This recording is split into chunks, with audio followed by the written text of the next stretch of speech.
Hello everyone, welcome back to magnet brains. मैं हूं स्वाति, आपकी इंग्लिश एजुकेटर। आज हम स्टार्ट करने वाले हैं क्लास 6 की गुलमोहर बुक।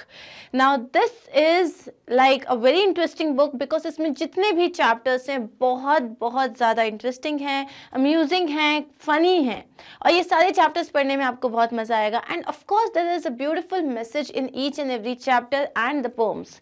सो ओवरऑल हमारे पास अगर आप देखोगे इसमें बुक में 12 चैप्टर्स हैं, 12 चैप्टर्स हैं, लेकिन सर उसके साथ 7 पोम्स भी हैं। Overall you have to deal with 19 chapters.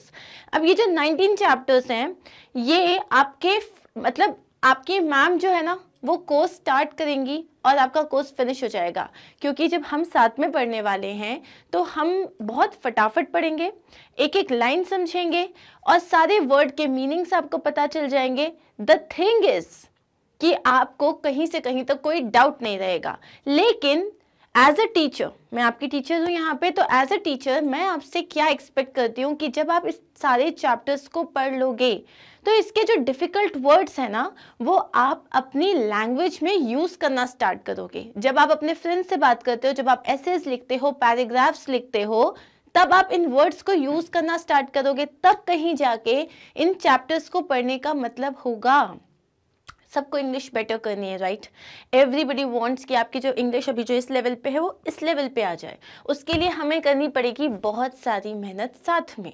तो यहाँ पे जब भी हम कोई डिफ़िकल्ट वर्ड पढ़ेंगे या हम कोई ईडियम पढ़ेंगे या कोई फ्रेज पढ़ेंगे, ग्रामर टॉपिक्स पढ़ेंगे, वो सब आप मेरे साथ बहुत अच्छे से पढ़ोगे ताकि 6th स्टैंडर्ड जो कि बेस होता है, मतलब 6th स्टैंडर्ड बेस है, आने वाले 7th और 8th का आपका बेस बहुत स्ट्रॉन्ग हो जाए। So are we ready for it? Yes or no? Are we ready? Yes. अब हम एक काम करते हैं, एक बार देख लेते हैं हमारे इस पर्टिकुलर बुक में कौन कौन से चैप्टर्स हैं। So the first chapter is meeting Suzanne. Second is wild duck. Then poem है dust of snow. The starting point, a new name. Then we have another poem, travel. Then we have the mask. The poem is after the storm. Brown wolf, the banyan tree, Matilda can do magic, saving the tiger, the wild and the moon, dusk, the storm, 4 little foxes, winter oak, the Canterville ghost and the fountain, right? अब यहाँ पे आपने देखा होगा जितनी भी highlighted है ये सारी आपकी पोम्स हैं। तो चैप्टर्स आर एक्सट्रीमली इंटरेस्टिंग। जैसे आपको यहाँ पे दिख रहा है दिस मटिल्डा वाला, Matilda is the story about a little girl जिसको मैजिकल पावर्स मिल जाते हैं, ओके और वो किस तरीके से उन मैजिकल पावर्स को यूज करती है वो हम देखेंगे। डस्ट ऑफ स्नो एक सिर्फ 8 लाइन्स की पोम है लेकिन एक बहुत ब्यूटीफुल सा मैसेज देती है। तो जितने भी लोग अभी थोड़े सैड बैठे हैं ना, once will read this poem वो सब हैप्पी हो जाएंगे। Okay, so now these are the chapters that we are going to do. कैसे करने वाले हैं ये बता देती हूँ मैं। सो कोई भी चाहे पोम हो या कोई प्रोज हो, मतलब कोई चैप्टर हो, we are first going to read each and every line and I will give you an explanation to it. समझे? मतलब आपको कोई भी कॉन्टेक्स्ट बेस्ड क्वेश्चन आएगा, आपको लगेगा कि बीच में से दिया हुआ है तो भी आप कर पाओगे क्योंकि आपके पास हर लाइन और हर वर्ड का मतलब होगा। Okay, so once we are done with the explanation हम जाएंगे समरी की तरफ। हर चैप्टर का एक समरी रहेगा, पोम का एक समरी रहेगा ताकि आपके लिए बहुत इजी हो जाए एक बार रिवाइज करना। अब अगर हम पोम्स कर रहे हैं तो पोम्स में हम पोएटिक डिवाइसेस करेंगे और उसके अलावा अगर उसका जो राइमिंग स्कीम होता है, स्ट्रक्चर होता है, टोन होता है, इन सारी चीज़ों को भी देखेंगे। अब हो सकता है कुछ स्कूल्स में मैम ये पोएटिक डिवाइसेस करवाती हों, कुछ स्कूल में नहीं करवाती हों, लेकिन आप मेरे साथ करोगे क्योंकि अगर आप मेरे साथ करोगे तो आपको 7th और 8th स्टैंडर्ड में पोएटिक डिवाइसेस, अरे ये क्या होता है, कहीं से कहीं तक आपको कोई टेंशन नहीं होगी। ठीक है? So once we are done with these steps, then we will start with all the question answers which are given at the end of the chapter or the poem. So सारे question answers करेंगे। Now question answers का मतलब सिर्फ ये नहीं है कि आपके जो basic questions हो गए हमने वो करके छोड़ दिए। हम आपका grammar part, vocabulary part और writing part, मतलब book में जितने questions है we are going to cater them all. So आपको मतलब if in case आपने कोई क्लास मिस भी कर दी ना स्कूल में, so you don't have to worry because Magnet Prince is here for you. So that is it. Chapter has been written by Sir Michael Morpurgo. So first we will start with knowing our author and then we will start with the chapter. Sir Michael Morpurgo is an English author, poet and playwright. He is best known for his novels and stories for children, many of which have been made into films. अब यहाँ पे हमें पता है जो sir Michael हैं वो एक इंग्लिश ऑथर थे, पोएट थे और मतलब पोएट हैं और एक प्लेराइट हैं. He is best known for his novels and stories for children. मतलब ये बच्चों के लिए सबसे ज़्यादा novels और stories लिखते हैं. Many of which have been made into films. जिनमें से काफ़ी सारी जो इनकी stories है वो movies में भी मतलब change करी गई है या movies में incorporate करी गई है. Between the years 2003 and 2005, he was named Children Laureate of the United Kingdom. So 2003 से 2005 में जितनी इनकी जो बुक्स पब्लिश हुई जो कि चिल्ड्रन के लिए होती थी तो वो इतनी ज़्यादा पॉपुलर हो गई कि यूके में इनको चिल्ड्रन लॉरेट का खिताब मिला था. He has won several awards for his work. और इनको अपने जो ये ब्यूटीफुल मतलब ये जो इनका जो काम है जिसको बहुत कंसिडर किया जाता है कि इंग्लिश लॉरेट है मतलब चिल्ड्रन लॉरेट हैं, चिल्ड्रन का बेस्ट नॉवेल है, इसलिए इनको काफ़ी सारे अवार्ड्स भी मिले गए हैं. अब हम आते हैं हमारे चैप्टर में. So before we start the real story there is a little introduction given to us.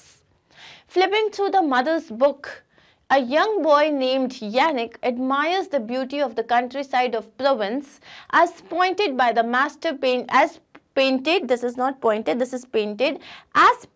by the master painter Cézanne. Okay, so यहाँ पे we are going to talk about a little boy. So वो क्या कह रहा है कि जब मैं अपनी मदर की बुक को पलट रहा था, when I was flipping through my mother's book, a young boy named Yannick.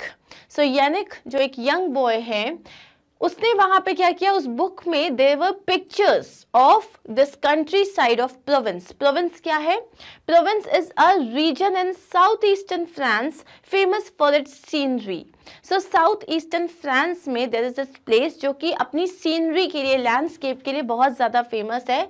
So when he was flipping through his mother's book, so there was this young boy Yannick जिसने वहाँ पे province का जो countryside था, countryside का मतलब क्या होता है?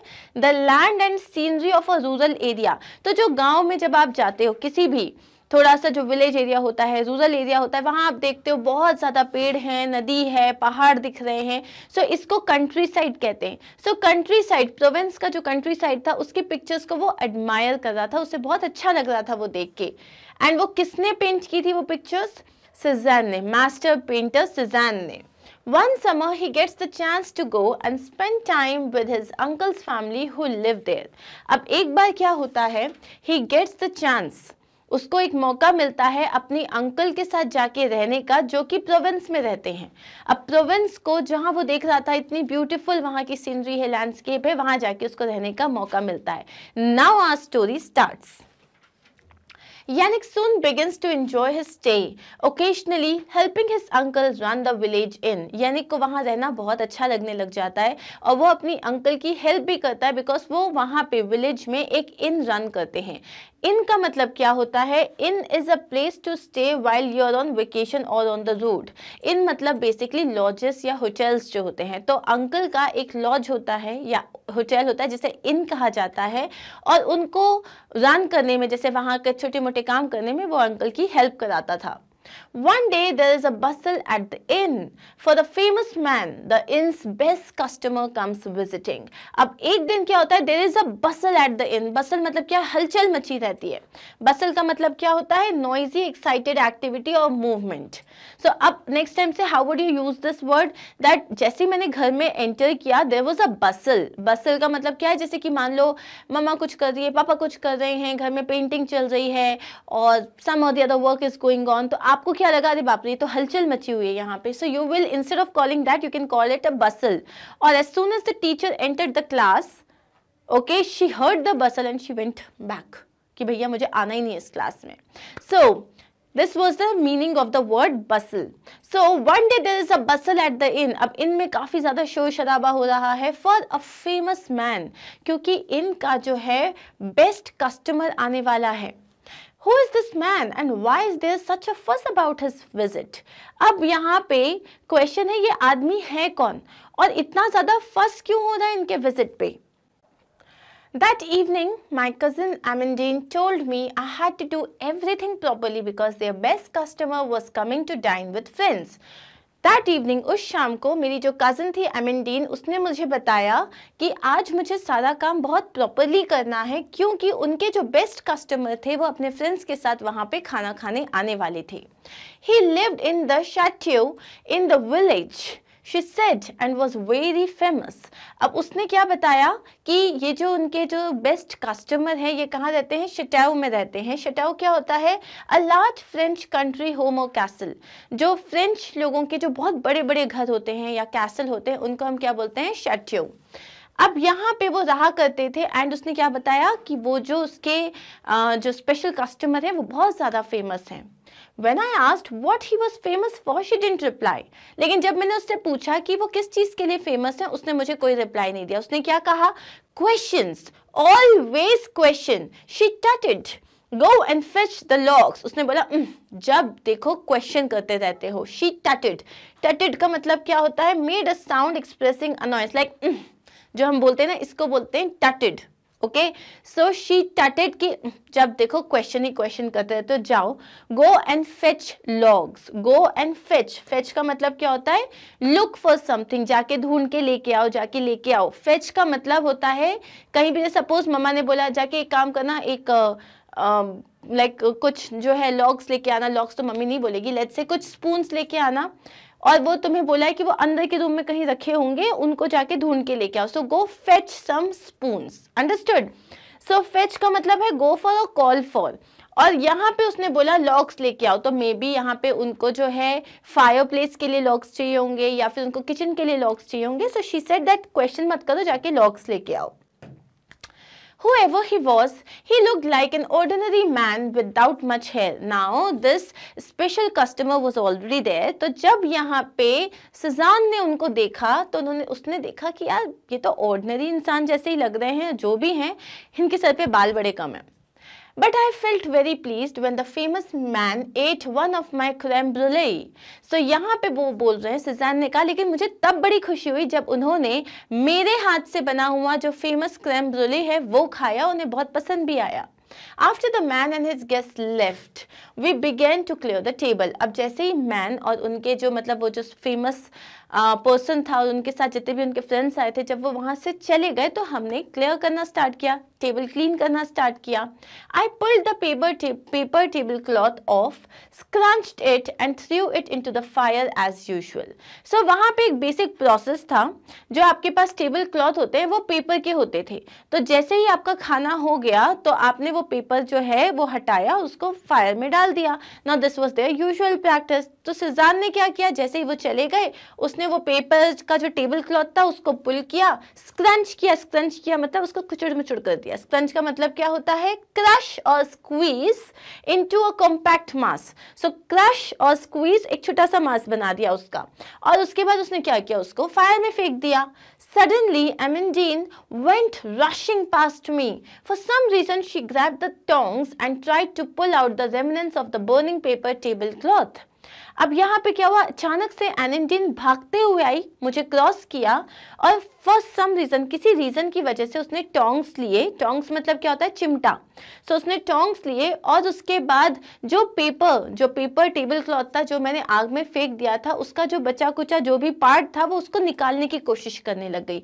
रेमिनेंस का मतलब होता है बचा कुचा part, remains. But it was already too late. लेकिन बहुत लेट हो चुका था क्योंकि वो पूरा पेपर जल चुका था. Then she turned to me. उसके बाद वो पलटी मेरी तरफ. You fool, she shouted. You little fool. What? I said. That man who just left does a drawing on the table cloth as tip for Papa, and if he likes his meal. अब उसने बोला तुम फूल हो. तो उसने बोला मैंने क्या किया? बोले वो जो आदमी आया था, अगर उसको खाना अच्छा लगता था तो वो उस पेपर टेबल क्लॉथ पे एक ड्राइंग बना के जाता था पापा के लिए एज अ टिप. टिप मतलब क्या होता है? Extra money given to someone to thank them after they have provided us with a service. So यहाँ पे जैसे आप जाते हो रेस्टोरेंट्स में जाते हो ऑल, तो अगर आपको बहुत अच्छा लगा उनका सर्विस या आपको उनका खाना बहुत अच्छा लगा तो आप उन्हें टिप देते हो। तो यहाँ पे एग्जैक्टली क्या हुआ, दैट तुमने जो वो टेबल क्लॉथ फेंक दिया ना, उसमें उन्होंने एक ड्राइंग करी थी और वो पापा के लिए टिप होती थी। You went and threw it in the fire. तुम गए और तुमने उसको फायर में फेंक दिया। He is the most famous painter in the world, idiot. तो उसने बोला वो दुनिया के सबसे फेमस जो है पेंटर हैं और तुमने उन्होंने जो बनाया था उसको फेंक दिया। She was in tears now, और अब वो रोने लग गई। Everyone in the restaurant stopped eating and went silent. सब जो थे रेस्टोरेंट में वो उन्होंने खाना खाना छोड़ दिया because of this fuss going on, और वो सब देखने लग गए, सब साइलेंट हो गए। Then Uncle Bruno came striding towards us unlike his jolly self. So Uncle Bruno usually बहुत happy रहते थे, jolly रहते थे, लेकिन अभी वो striding मतलब बहुत ही बड़े बड़े कदमों के साथ चलते हुए हमारी तरफ आए। What is it? He asked Amandine. उन्होंने पूछा क्या हुआ है? It was Yannick, Papa. She cried. He threw it into the fire. The tablecloth, the drawing. उसने बोला यानिक की गलती है, इसने ही जो है वो टेबल क्लॉथ जो है, जो ड्राइंग है, वो उसने फायर में फेंक दिया। Did you tell him about it, Amandine? Uncle Bruno asked. Did Yannick know that he sketches something on the tablecloth and leaves it behind for us? So अब अंकल ने अमेंडीन से पूछा क्या तुमने यानिक को बताया था दैट वो एक फेमस पेंटर हैं और जब भी वो यहाँ से जाते हैं if he like the food तो वो कुछ ड्रॉ करके जाते हैं टेबल क्लॉथ पे, क्या तुमने ऐसा कुछ भी उसे बताया था? Amandine looked at me. Her cheeks wet with tears. उसने मेरी तरफ देखा, उसके गाल पूरे जो थे भीग चुके थे आंसुओं से। I thought she was going to lie but she didn't. मुझे लगा ये झूठ बोल देगी कि हाँ मैंने बताया था, लेकिन उसने झूठ नहीं कहा। No पापा, she said, lowering her head. उसने कहा नहीं मैंने नहीं बताया था, उसने अपना सर झुका लिया। Then you shouldn't blame him, should you, for something that was your fault. Say sorry to Yannick now. उसने बोला तो फिर तुम्हें उसे ब्लेम नहीं करना चाहिए किसी ऐसी गलती के लिए जो तुम्हारी गलती है, तुम्हें उसे बताना चाहिए था, वो यहाँ नया है उसे कैसे पता होगा। और अब उन्होंने कहा कि उसको सॉरी बोलो and it's okay. She mumbled it but didn't raise her eyes. उसने धीरे से सॉरी बोला मुझे। mumbled का मतलब होता है इतना धीरे बोलना कि वो क्लियरली जो है ऑडिबल भी नहीं होगा। But she didn't raise her eyes. लेकिन उसने मेरी तरफ देखा नहीं। Uncle Bruno put his arm around me. Uncle Bruno ने अपना जो हाथ है वो मेरे अराउंड रखा। Never mind, Yannick, he said. He said he particularly liked his creme brulee. You made it, didn't you? So the drawing was for you, really? अब uncle ने क्या बोला? Don't worry, Yannick. तुम और जो स्पेशल गेस्ट थे उन्होंने क्या कहा कि स्पेशली उनको आज जो सबसे टेस्टी चीज़ लगी वो था क्रीम ब्रूले, और वो किसने बनाया था? तुमने बनाया था। तो वो जो ड्राइंग एक्चुअली थी वो तुम्हारे लिए थी। Always look on the bright side, always look on the bright side. Look on the bright side का मतलब होता है ऑलवेज, कभी भी कोई बैड सिचुएशन होती है उसमें भी try to find something good. जैसे कि suppose you met with an accident and you got hurt on your like leg, उस वक्त आप क्या ब्राइट साइड बोलोगे? आप तो बोलोगे एक तो मेरा एक्सीडेंट हो गया, मुझे लग गई, और आप बोल रहे हो क्या ब्राइट साइड है? इसमें ब्राइट साइड ये है कि आपको ज़्यादा चोट आ सकती थी, आपके साथ कुछ ज़्यादा बुरा हो सकता था, लेकिन आपको थोड़ी सी चोट लगी and you are fine now, you are looking on the brighter side. Okay, for a moment you held a drawing that was made for you by the greatest painter in the world. That's something you will never forget. अब उन्होंने क्या बोला? Look at the bright side. एक moment के लिए तुमने world के best painter की पेंटिंग अपने हाथ में पकड़ी थी, और ये एक ऐसा मोमेंट है जो तुम कभी नहीं भूलोगे। Later on, as I came out of the bathroom, I heard Amandine crying in her room. I hated to hear her cry, so I knocked on the door and went in. फिर बाद में जब सब खत्म हो गया, जब मैं अपने वॉशरूम से बाहर आ रहा था, तब मैंने देखा कि अमेंडीन जो है वो अपने रूम में बैठी हुई है और वो रो रही है, और मुझे उसे रोता हुआ देख के बहुत बुरा लग रहा था, तो मैंने नॉक किया और मैं अंदर गया। I'm sorry. I didn't mean to upset you. She had stopped crying by now. अब मैंने उसको जाके कहा कि I'm really sorry, मैं तुमको दुखी नहीं करना चाहता था। मुझे देख के वो चुप हो गई थी, अब वो नहीं रो रही थी। It wasn't your fault, Yannick, she said, still sniffling a bit. It's just that I hate it when Papa is cross with me. उसने बोला तुम्हारी गलती नहीं थी, और अभी भी वो स्निफल कर रही थी, मतलब ऐसे करते ना अपन रोते टाइम, तो वो अभी भी स्निफल कर रही थी. उसने बस कहा कि मुझे बिल्कुल अच्छा नहीं लगता when Papa is cross with me. Papa is cross with me का मतलब होता है Papa is angry with me, Papa is mad at me. Now this is another word that you can start using. So is Mama, are you cross with me? Cross with me का मतलब क्या होता है? Are you angry at me? Okay? He hardly ever is, only when I've done something really bad. अब वो बोल रही है कि मुझे नहीं अच्छा लगता जब पापा मुझसे गुस्सा हो जाते हैं. वो कभी गुस्सा नहीं होते, वो सिर्फ तब गुस्सा होते हैं जब मैंने कुछ लिटरली ज़्यादा बुरा किया हो.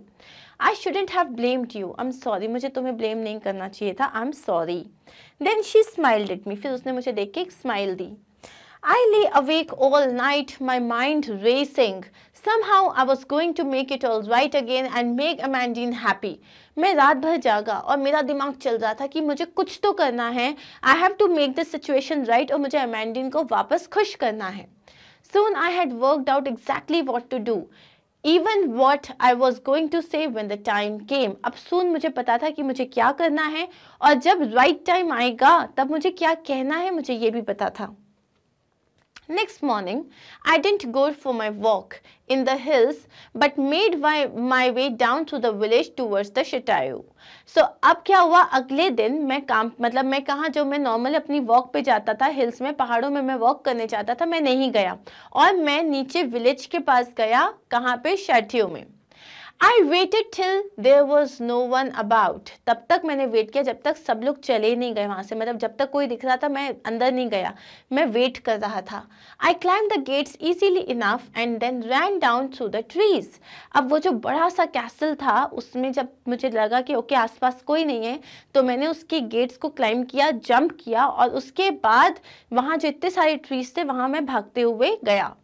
There, surrounded by the vast and threatening forest on all sides, was the old man with very little hair who had come to the inn. और वहाँ पे जो इतनी बड़ी उनका जो कैसल था, वहाँ पे चारों तरफ जो थे थ्रेटनिंग फॉरेस्ट था, ऐसा लग रहा था चारों तरफ जो है जंगल ही जंगल था. उसके बीच में that old man was sitting, जिनके बहुत कम बाल थे, एंड जो हमारे इन आए थे. He was sitting alone on the steps in the sunshine and sketching. वो जो थे वो अकेले जो है सीढ़ियों पे बैठे हुए थे, उनके ऊपर सनशाइन आ रही थी और वो स्केच कर रहे थे. I approached as silently as I could, but somehow I must have disturbed him. मैं जितना साइलेंटली हुआ उतनी साइलेंटली गया, लेकिन किसी तरीके से उन्हें पता चल गया और वो डिस्टर्ब हो गए. He looked up, shading his eyes against the sun. तो उन्होंने ऊपर देखा शेड करते हुए, ऐसे जैसे अपन जैसे धूप आ रही है तो अपन ऐसे देखते हैं ना, तो उसको बोलते हैं shading your eyes against the sun. Hello young man, he said. Now that I was this close to him, I could see he was indeed very old. तो जैसे उन्होंने ऐसे देखा, उन्होंने बोला hello young man. अब जब मैंने उनको इतने पास से देखा तो it was clear कि वो बहुत ही ज़्यादा बूढ़े थे. But his eyes were young, bright and searching. लेकिन उनकी जो आंखें थी वो young थी, bright थी, और ऐसा लग रहा था कुछ ढूंढ रही हैं. Are you Monsieur Cézanne, the famous painter? I asked. मैंने उनसे पूछा क्या आप Monsieur का मतलब क्या होता है? A word in French for the title Mr. तो जैसे Mr. Cézanne की जगह वो वहाँ कहते हैं Are you Monsieur, या Madame बोलते हैं फीमेल्स को. So are you Monsieur Cézanne, the famous painter? मैंने पूछा. He seemed a little puzzled, तो वो थोड़े confused लगे. So I went on. My mother says you are the greatest painter in the world. मेरी मम्मा बोलती है कि आप जो हो पूरी दुनिया के सबसे बड़े पेंटर हो. He smiled and then laughed. तो उन्होंने स्माइल किया, उसके बाद वो हंसने लगे. I think your mother is probably right. मतलब मुझे लगता है तुम्हारी जो मदर है वो शायद सही है. You clearly have a wise mother. But why did she let a young lad like you come wandering here on his own? तो उन्होंने बोला तुम्हारी मदर तो बड़ी समझदार लगती है, लेकिन मुझे ये समझ नहीं आ रहा कि तुम्हारी मॉम ने एक इतने छोटे बच्चे को यहाँ अकेले कैसे भेज दिया. I explained why I had come and what I wanted. तो अब जो है सुजान ने उनको मतलब सुजान बोल रही हूँ, यानिक ने उन्हें सारी चीज़ें बताई कि वो यहाँ पे क्यों आया है, कल क्या हुआ था। He looked at me with furrowed brows, तो उन्होंने मेरी तरफ देखा। फरोड मतलब इस तरीके से नहीं, अपन कुछ याद करने की कोशिश करते हैं, तो इन फरोड ब्रोज के साथ उन्होंने मेरी तरफ देखा and said I remember now you from last night, अब मुझे याद आ रहा है, मैंने तुम्हें पिछली रात देखा था। Of course I'll draw another picture for Bruno. Bruno के लिए मैं एक और पिक्चर बना दूंगा, कोई दिक्कत नहीं है। What would he like? No, better still, what would you like? So उन्होंने पूछा ब्रूनो को क्या अच्छा लगेगा, क्या बनाऊं? फिर मैं बोला नहीं, ब्रूनो को नहीं, तुम बताओ तुम्हें क्या अच्छा लगेगा, मैं वो बनाऊंगा। I like sailing boats, I said. यानिक ने कहा मुझे sailing boats बहुत अच्छी लगती है। Can you do boats? उसने पूछा तो आप boats बना सकते हो मेरे लिए? I'll try, he replied with a smile. तो उन्होंने एक स्माइल के साथ क्या बोला? हाँ, I'll try. It didn't take him long. He drew fast, never once looking up. But as he worked, he asked me about where I had seen sailing boats, about where I lived in Paris. So उनको बिल्कुल time नहीं लगा वो picture बनाने में, वो काफ़ी fast draw कर रहे थे, उन्होंने एक बार भी ऊपर नहीं देखा, लेकिन वो मुझसे बातें करते जा रहे थे। उन्होंने मुझसे पूछा कि मैंने सेलिंग बोट्स को कहाँ देखा है पेरिस में। He said he loved Paris and sailing boats too. उन्होंने कहा उन्हें भी पेरिस बहुत पसंद है और उन्हें भी सेलिंग बोट्स बहुत ज़्यादा पसंद है। There, he said, tearing the sheet from his sketchbook and showing me. So वहाँ से उन्होंने जो उनकी स्केच बुक थी उससे वो पेज फाड़ा और मुझे दिखाते हुए दिया। What do you think? 4 sailing boats were racing over the sea out and beyond a lighthouse, just as I had seen them in Brittany. So उन्होंने पूछा कैसी लगी? तो यहाँ पे जब उसने यानिक ने वो पिक्चर देखा, it was extremely beautifully drawn. उसमें 4 सेलिंग बोट्स थे जो एकदम सी में जो है जा रहे थे, प्लस वहाँ पे एक लाइट हाउस था और एग्जैक्टली वैसा ही सीन था जैसे उसने ब्रिटनी में देखा था। ब्रिटनी क्या है? Brittany is a coastal town in north west France. North west France में वहाँ पे एक कोस्टल टाउन है। But I saw he had signed it Picasso, लेकिन मैंने देखा कि उन्होंने साइन क्या किया हुआ है? Picasso. I thought your name was Suzanne, I said. मुझे लगा आपका नाम तो सुजान है। He said up at me. Oh, how I wish it was. काश होता। He said sadly. Then he added, off you go now. चलो चलो अब तुम जाओ। And that is the end of our story. So we are done with the explanation. We are going to start with the summary ताकि recapitulation हो जाए, आपको एक बार वापस याद आ जाए चैप्टर क्या था, and then we will start with the question answers. So यहाँ पे the first let's start with the summary first. A young boy named Yannick admires the beauty of the countryside of Provence painted by the master painter Cézanne. So एक young boy होता है Yannick जो कि Provence की country side में का एक picture paint किया गया है। किसने किया है? मास्टर पेंटर सुजान ने, उसको वो एडमायर कर रहा है। Once he gets a chance to go to Provence to stay with his uncle's family. फिर उसको एक बार चांस मिलता है कि वो अपनी अंकल की फैमिली के साथ वहाँ पे जाके रहे। He starts helping at his aunt and uncle's bustling village inn, feeling that he has come to the most wonderful place in the world. अब वो अपने जो आंट और अंकल का विलेज में जो इन है जहाँ पे पूरे टाइम हलचल मचती रहती है, वहाँ पे आके उनकी हेल्प कराता है और उसको लगता है वो दुनिया की सबसे अच्छी जगह है। But one evening the spell is broken when an important local comes for dinner and Yannick accidentally destroys a precious drawing the man leaves behind. लेकिन एक इवनिंग क्या होता है उसके साथ, मतलब उसका जो स्पेल है कि wow this is the most beautiful place, यहाँ पे कहीं कुछ गलत नहीं होता, वो वाला स्पेल उसका टूट जाता है। क्यों? क्योंकि एक लोकल आता है जो कि बहुत इंपॉर्टेंट कस्टमर होता है और यानिक एक्सीडेंटली उसका एक प्रेशियस ड्राइंग जो वो एज अ टिप दे के जाता है वो उसको डिस्ट्रॉय कर देता है, आग लगा देता है उसको। Then he comes to know that the man was the best painter of the world. फिर उसे पता चलता है कि वो जो मैन है वो बेस्ट पेंटर है पूरी दुनिया का। He decides to make things better again. फिर वो सोचता है कि नहीं, मुझे वापस चीज़ें ठीक करनी है। Next day he goes to the chateau where the painter lived. फिर next day वो उस chateau में जाता है। chateau का मतलब क्या होता है? जो एक बहुत बड़ा सा, मतलब फ्रांस में जो कासल होता है या बहुत बड़े घर होते हैं उनको आप शैटियो कहते हो। सो वो वहाँ पे जाते हैं जहाँ पे पेंटर रहते हैं। He tells him everything that happened last night. फिर वो उनको पूरा बताते हैं कि लास्ट नाइट क्या हुआ था. He asked the painter to make a painting for him and agrees. अब वो पेंटर को जाके बोलते हैं आप मेरे लिए एक पेंटिंग बना दो प्लीज, और वो पेंटर हाँ बोल देते हैं. The boy thinks that the painter was Cézanne, but at the end he notices that the painter signs as Picasso in his painting. अब उसको लगता है कि ये जो पेंटर है वो कौन है, वो Cézanne है, लेकिन लास्ट में पेंटिंग बनाने के बाद जब वो साइन करते हैं वो Cézanne नहीं लिखते, वो पिकासो लिखते हैं. क्या लिखते हैं वो? Picasso. Basically he was the famous artist Picasso. जो बॉय था उसकी मदर ने उसे बताया था कि जो फेमस आर्टिस्ट है, वर्ल्ड के मोस्ट फेमस आर्टिस्ट हैं, वो है Cézanne. और उसने कुछ पिक्चर्स भी देखी थी जो Cézanne ने बनाई थी, तो उसको लगा सब लोग बोल रहे हैं he is the best artist of the world, best painter of the world, तो Cézanne ही होंगे. तो उसने जाके Cézanne ही समझ लिया. तो उसे लगा जब इन्होंने पूरी पेंटिंग बना दी Cézanne लिखेंगे, लेकिन वो लिखते हैं Picasso. So whom did he meet actually? He met Picasso. Okay, now we will start with the question answers. So पहला question है choose the correct answers. Yannick threw the tablecloth into the fire. Yannick ने table cloth को fire में डाल दिया, आग में डाल दिया. क्यों? He was careless? No, he was not careless. He always did this when he cleaned the table. वो हमेशा ये काम करता था जब उसे टेबल क्लीन करना रहता था. Yes.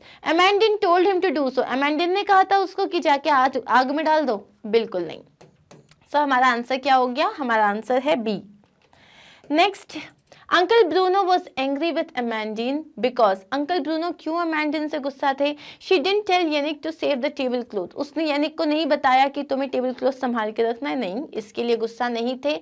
She shouted at Yannick in front of everyone. उसने यानिक पे शाउट किया सबके सामने. हाँ, ये एक रीजन था, but this is not the actual reason. She blamed Yannick unfairly for the ruined tablecloth. जो टेबल क्लॉथ खराब हो गया था, डिस्ट्रॉय हो गया था, उसके लिए उसने यानिक को अनफेयरली येल किया. मतलब यानिक के ऊपर उसने बिना रीजन के येल किया. Okay, now this is your right answer. Next question was, according to Uncle Bruno, the unforgettable thing that had happened to Yannick was. According to Uncle Bruno के हिसाब से Yannick के साथ एक ऐसी चीज हुई जो वो कभी नहीं भूलेगा. वो क्या था? That the famous man liked his cream brulee. वो जो फेमस मैन था उसको उसका क्रीम ब्रूले बहुत अच्छा लगा. मतलब ये अच्छी बात है, लेकिन ऐसा भी नहीं कि उसे याद करने जैसा कुछ है. That a great artist had made him a painting to show his appreciation for Yannick's effort. कि येनिक ने जो काम किया, उसके जो एफर्ट्स हैं, उसको अप्रिशिएट करते हुए जो ग्रेट आर्टिस्ट थे उन्होंने उसके लिए एक पेंटिंग बनाई थी. अब ये कुछ याद रखने जैसी बात है. That he had met a great painter? No. So ये है बी हो गया हमारा राइट आंसर. नेक्स्ट क्वेश्चन है, uncle Bruno asked Yannick to always look on the bright side of things. Uncle Bruno ने यानिक को कहा हमेशा मतलब चीज़ों में जो है अच्छी चीज़ ढूंढो. Because doing so would change a bad situation. क्योंकि ऐसा करने से एक बैड सिचुएशन बदल जाती है. Because doing so would help him face a bad situation. ऐसा करने से वो एक बैड सिचुएशन को फेस कर पाएंगे. So that he could always remain cheerful. The answer is because doing so would change a bad situation. क्योंकि इससे क्या होता है, आप तुरंत आपका परसेप्शन बैड सिचुएशन की तरफ चेंज हो जाता है एंड सिचुएशन भी आप चेंज करने लग जाते हो. आपको लगता है इतना भी कुछ नहीं हुआ, इट्स ओके. ठीक है, अब आते हैं हमारे नेक्स्ट क्वेश्चन में. Answer the questions. Who was going to visit the inn? Was he someone important? How do you know? So अब यहाँ पे बताया हुआ ये क्वेश्चन पैराग्राफ 1 से लिया हुआ है. So who was going to visit the inn? So अमेंडीन ने बताया था कि पूरे इन का जो बेस्ट कस्टमर है वो आके विजिट करने वाला है. Was he someone important? क्या वो कोई important था? Of course he was important. How do you know? Because जो हसल भसल हो रहा था, अमेंडीन ने कहा most important, तो obviously इससे हमें पता चल जाता है. अब इस आंसर को हम लिखेंगे कैसे? Amandine told Yannick that their most important guest was going to visit the inn with some friends. तो आपको कैसे मतलब who was going to visit the inn, तो आप बोल सकते हो Amandine told Yannick, और आप डायरेक्टली यहाँ से लिख सकते हो that you know Uncle Bruno's or the inn's most important guest was going to visit the inn with some friends. Second part है, was he someone important? Yes, he was a very famous painter. Was he someone important? क्या वो कोई important person थे? Yes, he was a very famous painter. उसके बाद है how do you know, तुम्हें कैसे पता वो इंपॉर्टेंट पेंटर है? This is clear from the fact that Amandine asked him to make the arrangements properly as the guest was very famous. So ये हमें क्लियरली समझ में आ रहा है कि गेस्ट जो थे वो इंपॉर्टेंट थे, क्योंकि अमेंडिन ने यानिक से बोला था सारे अरेंजमेंट्स आज प्रॉपरली करना, क्योंकि जो गेस्ट हैं वो बहुत ज़्यादा फेमस हैं। ठीक है, सेकेंड क्वेश्चन क्या है हमारे पास? Why did Amandine try to remove the burning tablecloth from the fire? Amandine ने वो जो burning tablecloth था उसको फायर से निकालने की कोशिश क्यों करी? Amandine tried to remove the burning tablecloth from the fire because, यहाँ तक तो क्वेश्चन से हो गया। Amandine ने उस burning tablecloth को फायर से निकालने के लिए इसलिए कोशिश किया because their guest had made a drawing on it, क्योंकि उनके जो गेस्ट थे उन्होंने उस पर एक ड्राइंग बनाई थी as a tip for her father, जो कि like you know as a tip for her father वो उस पर एक ड्राइंग बना के गए थे।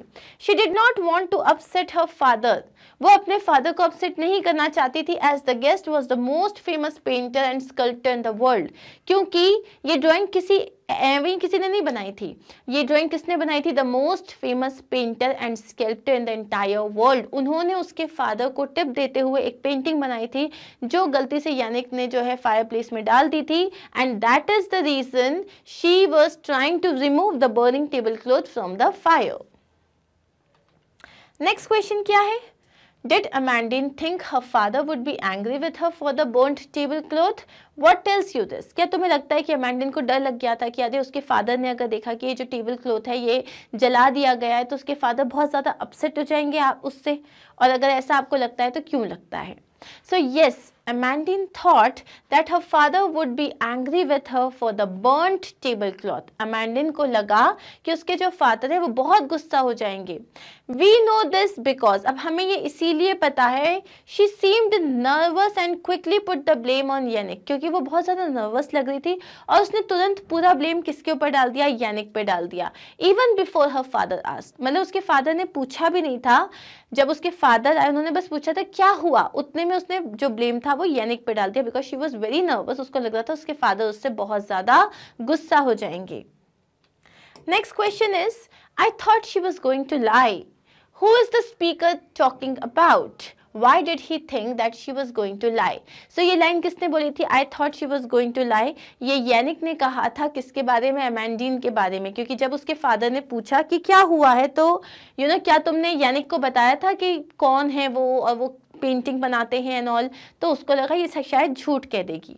The speaker is talking about his cousin Amandine. किसके बारे में बात कर रहे हैं हम? अमेंडीन के बारे में। She had blamed him for throwing the paper table cloth into the fire. उसने क्या ब्लेम किया था? उसने ब्लेम किया था दैट मैंने जो टेबल क्लॉथ था उसे फायर में डाल दिया। तो शी हैड ब्लेम्ड हिम, उसने, for throwing the paper table cloth into the fire. He thought she was going to lie to her father. उसको लगा वो अपने फादर से झूठ बोलने वाली है, क्योंकि she was crying and seemed frightened, क्योंकि वो बहुत ज़्यादा रो रही थी और डरी हुई लग रही थी। नेक्स्ट क्वेश्चन क्या है? I had worked out exactly what to do and how to do it. अब मैंने समझ लिया था कि मुझे क्या करना है, एग्जैक्टली कैसे करना है। What was the speaker going to do and why? ये जो हमारे स्पीकर हैं यानिक सर जो हैं वो क्या करने वाले हैं और क्यों करने वाले हैं, और इससे हमें उनके बारे में क्या पता चलता है। The speaker plan to mend his mistake and make Amandine happy again. Speaker ने क्या प्लान किया कि वो अपनी गलती को सुधारेंगे। मेंड हिज मिस्टेक मतलब वो अपनी गलती को सुधारेंगे, and he will make Amandine happy again, और अमेंडीन को वापस खुश कर देंगे। He wanted to go and visit the painter and request him to paint another picture for his uncle. वो क्या चाहते थे? वो चाहते थे वो जाएं और पेंटर से मिलें और उसको रिक्वेस्ट करें कि मेरे अंकल के लिए एक और पेंटिंग बना दो, क्योंकि वो वाली पेंटिंग तो मैंने जला दी। अब क्वेश्चन क्या है यहाँ पे? एक और चीज है, what does this say about him? तो you can write that this says that he was extremely innocent and he was extremely pure। जो बोलते हैं जो छोटा बच्चा एक जैसा होता है वो innocent था। उसको कोई मतलब नहीं था कि सुज़ैन कौन है, उसे कोई मतलब नहीं था कि वो जो इतना बड़ा पेंटर है वो उसकी बात सुनेगा या नहीं सुनेगा, but he wanted to do it and he went and he did it। I had worked out exactly what to do and how to do it. What was the speaker? So अब यहाँ पे ये हम already देख चुके हैं। Next question क्या है? Now what I was this now when This is not what, this is when. Now when I was this close to him, I could see he was indeed very old. अब जब मैं उनसे बात कर रहा था फेमस आर्टिस्ट से, सब मैं उनके बहुत पास खड़ा था, तो अब मुझे लग रहा था कि अरे ये तो बहुत ज़्यादा बूढ़े हैं. But his eyes were young, bright and searching. लेकिन उनकी आंखें एकदम यंग थी, ब्राइट थी एंड सर्चिंग थी. How was this image of the painter being constructed against Yannick's first impression of him? अब यहाँ पे क्वेश्चन पूछा गया है कि पेंटर की जो इमेज है, अचानक से उसके दिमाग में एक इमेज, पहले इमेज डिफरेंट थी, अब एक इमेज डिफरेंट है. अब उसके हिसाब से वो कैसे दिख रहे हैं, वो बहुत ज़्यादा बूढ़े हैं, लेकिन उनकी आंखें जो है वो अभी भी यंग हैं और बहुत ज़्यादा ब्राइट हैं और ऐसा लग रहा है वो कुछ ढूंढ रही हैं. In Yannick's first impression, the painter has been described as a simple, ordinary man. ठीक है, though Amandine told him that he was a very famous painter. So यहाँ पे यानिक का जो first impression था, उसमें यहाँ पे पेंटर को कैसे बताया गया है, एक सिंपल ऑर्डिनरी मैन, और जिसको अमेंडिन ने क्या कहा था कि वो एक बहुत ज़्यादा फेमस पेंटर थे. तो यहाँ पे आपको समझ में आ गया है कि यहाँ पे बोला गया है कि इतने ज़्यादा वो ओल्ड थे और पहले उसको लगता था वो ऑर्डिनरी हैं. So that is the contrast. अब नेक्स्ट क्वेश्चन है, how does Yannick's initial reaction to the old man's appearance prepare you for the rest of the events in the story? अब यानिक ने जिस तरीके से इनिशियली बोला, रहे वो जो मैन थे, ओल्ड मैन थे, वो सिंपल थे, ऑर्डिनरी मैन लग रहे थे, थोड़े बाल कम थे. सो इससे तुम्हें क्या पता चलता है, बाकी के जो पैराग्राफ्स हैं उसके लिए तुम कैसे प्रिपेयर होते हो. Throughout the context, Yannick's initial reaction to the old man's appearance prepared us very dramatically for the rest of the events. So उसने जो initially जिस तरीके से उनको express किया, उनका appearance बताया, तो हमें लगता है कि आगे जो है बहुत dramatically चीज़ें होने वाली हैं. Many questions arise in our mind. हमारे दिमाग में बहुत सारे क्वेश्चन आते हैं, जैसे कि who is the old man? ये old man कौन है? Is he the famous painter? क्या यही वो famous painter है Cézanne? Is he going to draw another painting for an unknown boy? क्या ये एक boy जिसको वो जानते भी नहीं, उसके लिए एक और पेंटिंग बनाएंगे, जबकि उनकी पेंटिंग जो है वो लाखों करोड़ों रुपए में बिकती थी. So these were the things. अब आते हैं हमारे पास next question. Just as I had told them, just as I had them in Brittany, जैसा मैंने वो सेलिंग बोट्स को ब्रिटनी में देखा था. What did the speaker see in Brittany? Speaker ने ब्रिटनी में क्या देखा था? What did he compare that site with? उसने उस साइट को किससे कंपेयर किया? Do you think he was surprised that they were so similar? क्या उसको, आपको लगता है कि वो इतना ज़्यादा सरप्राइज था कि अरे बाप रे, ये जो पेंटिंग्स हैं कितनी सिमिलर हैं. So the speaker saw 4 sailing boats in Brittany. Speaker ने क्या देखा? पहला क्वेश्चन है, what did the speaker see in Brittany? He saw 4 sailing boats in Brittany. He compared that site with the old man's painting. उसने उसे किससे compare किया? उसने उसको old man की पेंटिंग से कंपेयर किया. Do you think he was surprised? Yes, he was surprised that they were so similar. Okay.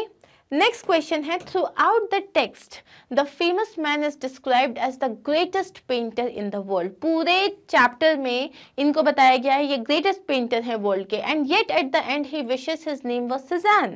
लेकिन लास्ट में वो क्या बोलते हैं? I wish मेरा नाम Cézanne होता. Why do you think someone who is already famous will want to be known by the name of another famous artist? ऐसा क्यों हुआ कि पिकासो जो है, जब उनसे कहा कि आप Cézanne नहीं है, तो उसने बोला काश मेरा नाम Cézanne होता. पिकासो एक इतने फेमस आर्टिस्ट थे, वो क्यों चाहेंगे कि उनका नाम कोई जो है Cézanne बोले? What does this say about how he feels about Cézanne? How he feels about Cézanne? अब हमें यहाँ पे ये बताना है कि इससे हमें क्या पता चलता है कि उनकी Cézanne के बारे में क्या फीलिंग्स हैं. Generally, it does not happen that a man who is already famous will want to be known by the name of another famous artist. Generally ऐसा नहीं होता कि कोई भी आदमी जो ऑलरेडी बहुत फेमस है वो किसी दूसरे आर्टिस्ट, मतलब जो सेम प्रोफेशन में है, वो किसी दूसरे आर्टिस्ट के नाम से जाना चाहेगा. But in the text, Picasso wanted to be known by the name of Cézanne. लेकिन इस टेक्स्ट में पिकासो ने क्या बोला? I wish I was Cézanne. तो वो Cézanne के नाम से मतलब चाहते थे कि लोग उन्हें Cézanne के नाम से जाने. So we can say that Picasso was also influenced by the personality of Cézanne. तो हम यहाँ पे ये कह सकते हैं, like many other artists, Picasso जो थे वो भी Cézanne की पर्सनालिटी से, उनके पिक्चर्स से काफ़ी ज़्यादा इन्फ्लुएंस थे, इसलिए उन्होंने कहा कि काश मेरा नाम Cézanne होता. Next is, why do you think this text was told from Yannick's point of view? How did this affect the way you read and understand the text? आपको क्या लगता है ये जो पूरा टेक्स्ट है ये यानिक के पॉइंट ऑफ व्यू से, मतलब एक छोटे बच्चे के पॉइंट ऑफ व्यू से क्यों बताया गया है? Yannick didn't know who Cézanne was. He didn't think of him as someone extremely special. Yannick को पता ही नहीं था Cézanne कौन है. उसको लगा होगा कोई, उसने उनको एकदम कुछ स्पेशल ट्रीटमेंट नहीं दिया. This text has been told from Yannick's point of view to share the innocence and purity of a young boy. अब ये जो टेक्स्ट है ये हमको Yannick के पॉइंट ऑफ व्यू से इसीलिए बताया गया है, वो हमें बताना चाहते हैं कि एक छोटा बच्चा कितना इनोसेंट और प्योर होता है, जिस इनोसेंस और प्योरिटी के साथ वो जो है पिकासो के पास गया था to undo his mistake. This also shows that the artist was extremely humble and generous. ये हमें ये भी बताता है कि जो आर्टिस्ट है वो एक्सट्रीमली हम्बल और जेनरस था. He didn't show his superiority over the child and agreed to draw another picture to please the boy. उन्होंने बिल्कुल भी चाइल्ड को देख के नहीं बुला रहे तुम यहाँ पे कैसे आ गए, निकलो यहाँ से, अपनी सुपीरियरिटी नहीं दिखाई. इंस्टेड उन्होंने बहुत ही प्यार से उसको बोला yes he will make another painting for him. He painted and gave it to the boy. Okay. Next question, do you think that Meeting Cézanne is a suitable title for the text? Why or why not? तुम्हें लगता है कि Meeting Cézanne एक सही title है इस particular chapter के लिए? Yes, it is a suitable title for the text as throughout the story the famous painter was not named. पूरी स्टोरी में फेमस पेंटर का नाम नहीं बताया. Yannick considered the painter to be Cézanne as his mother had told that he was the best painter. Yannick को लगा अच्छा ये लोग Cézanne के बारे में बात करें क्योंकि उसकी मम्मा ने उसे कभी बताया था, उसकी मदर ने उसे कभी बताया था कि ये एक काफ़ी फेमस पेंटर हैं. When he met the painter in person, अब जब वो इस पेंटर से in person मिले, मतलब आमने सामने मिले, he did not ask for his name, he asked if he was Cézanne. उन्होंने उससे उनका नाम नहीं पूछा, उन्होंने सीधा क्या पूछा कि आप Cézanne हो ना. For him he was meeting Cézanne who had helped him by providing a sketch. उसके लिए he was meeting Cézanne जिसने उसको एक स्केच देख के उसको एक प्रॉब्लम से निकाल दिया, उसने अमेंडिन को खुश कर दिया, उसके जो अंकल थे उसको खुश कर दिया. So that is why this chapter is named as Meeting Cézanne. And here we are done with all the question answers of this chapter. Yay! Question answers part 2. पहला क्वेश्चन हमारे पास ग्रामर में क्या है? We know what are nouns. What are nouns? Nouns are naming things. Basically nouns जो होते हैं वो आपको किसी भी person, place, animal, thing, idea या फीलिंग इसका नाम बताते हैं. So we have different categories for nouns. अब ये नाउन्स जो हैं इनको प्रॉपरली आप ग्रामर में जाके समझ सकते हो, जहाँ पे ग्रामर में जो वीडियोज हैं उसमें हमने नाउन को एकदम डीप में एक्सप्लेन किया हुआ है. वी नो नाउन की जो बेसिक कैटेगरीज होती हैं वो होता है common noun, proper noun, collective noun and ये कलेक्टिव नाउन है. This is abstract noun. This is abstract noun. इसके अलावा आपके पास होते हैं मटेरियल नाउन होता है, कॉमन नाउन, सॉरी उसके बाद you have countable, uncountable and lot many more segregation of nouns. अब यहाँ पे सबसे पहले आता है कॉमन नाउन. कॉमन नाउन क्या होता है? अगर मैंने बोला I have a pen, now ये जो पेन है ये आई हैव अ पेन अगर मैंने बोला तो it can be any pen. I met a boy, बताओ किससे मिली थी मैं? जल्दी बताओ. आई मेट एन एक्टर, बताओ किससे मिली थी मैं? Now you can not tell me. आप बोलोगे एक्टर तो कोई भी हो सकता है, बॉय कोई भी हो सकता है. सो ये एक कॉमन वर्ड है, ये एक कॉमन वर्ड है. डॉक्टर, इंजीनियर, चाइल्ड या गर्ल, मदर, फादर, ये सारे जो हैं ये कॉमन नाउन में आते हैं बिकॉज आपको नहीं पता कि आप किसी पर्टिकुलर स्पेसिफिक इंसान की बात कर रहे हो या नहीं कर रहे हो. ठीक है. लेकिन जब हम इन्हीं को एक पर्टिकुलर नाम दे देते हैं, जैसे कि आई मेट शाहरुख खान और let's say I met Siddharth Malhotra और I met Kiara Advani, whatever, यहाँ पे यू नो एग्जैक्टली मैं किसकी बात कर रही हूँ. ठीक है. उस नाम के बहुत लोग हो सकते हैं लेकिन मैं एक पर्टिकुलर नाम बोल रही हूँ, मैं एक स्पेसिफिक इंसान की बात कर रही हूँ, इसीलिए वो हो जाता है प्रॉपर नाउन. जैसे कि स्टूडेंट की जगह हमने करंट बोला, स्कूल है सो स्कूल की जगह इफ आई से Delhi public school, so now you know कि मैं किसी एक पर्टिकुलर स्कूल की बात कर रही हूँ. कॉमन नाउन्स कभी भी कैपिटल लेटर से नहीं लिखे जाते अनटिल एंड अनलेस वो सेंटेंस के स्टार्ट में हो. लेकिन प्रॉपर नाउन सेंटेंस में कहीं पे भी आए वो हमेशा कैपिटल लेटर में ही लिखे जाते हैं. अब आता है कलेक्टिव नाउन। कलेक्टिव नाउन का मतलब होता है जब हम बात कर रहे हैं किसी कलेक्शन की। जैसे मैंने बोला एक ग्रुप ऑफ पीपल को हम क्या बोलेंगे, crowd. Group of angry people को हम क्या बोलेंगे, मॉब। अगर बहुत सारे फिश हैं तो हम क्या बोलेंगे, स्कूल ऑफ फिश। अगर मेरे पास बहुत सारी चाबियां हैं, कीज हैं, तो मैं बोलूंगी बंच ऑफ कीज। तो ये जो वर्ड्स है स्कूल, बंच, मॉब, क्राउड, इसको बोलते हैं collective noun. And these are very important, क्योंकि जब आप किसी से बात करते हो या जब आप अपने आंसर्स लिखते हो, आपको ये सही वर्ड्स पता होने चाहिए, otherwise you can lose marks. Okay, next is abstract noun. अब यहाँ पे एक और नाउन होता है, एक होता है कॉन्क्रीट नाउन, ओके, और एक होता है abstract noun. Concrete noun, material noun, ये भी होता है। अब यहाँ पे जिन चीजों को, हमारे पास 5 सेंसेस होते हैं, eyes, nose, mouth, ears and then we have skin, right. Eyes हमें साइट बताती है, नोज स्मेल बताती है, माउथ से आप किसी चीज को टेस्ट कर सकते हो, ईयर से आप सुनते हो, और आपकी स्किन से आप फील करते हो। ये हमारे 5 सेंसेस होते हैं।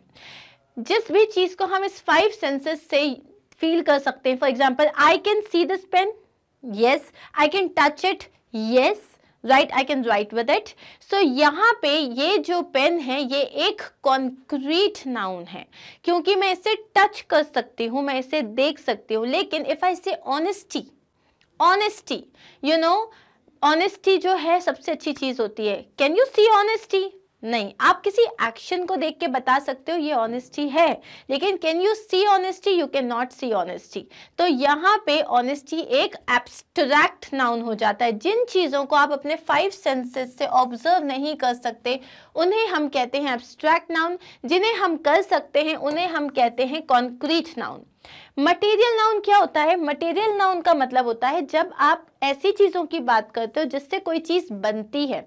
जैसे कि मैंने बात करी ब्रिक्स की, ब्रिक्स से घर बनते हैं, ठीक है, या ऑयल या फ्लावर, ठीक है, ये सारी चीजों से आप कुछ ना कुछ बनाते हो। सो जिनसे आप कोई चीज बनाते हो, जो रॉ मटेरियल होता है, उसे हम मटेरियल नाउन कहते हैं। जिसको आप छू सकते हो दैट इज कॉन्क्रीट नाउन। ये जो बोर्ड है, आई कैन टच इट, ये कॉन्क्रीट नाउन है। बट इफ आई से happiness, can you touch happiness? No, you can only feel it. So that is why happiness is an abstract noun. Depth, किसी चीज की गहराई, आप गहराई बोलोगे मैम मैं तो देख रहा हूँ ना गहराई को, नहीं, आप डब्बे को देख रहे हो या आप उसके बेस को देख रहे हो। गहराई को आप नापते हो, मेजर करते हो, ठीक है। Beauty, hunger, strength, education.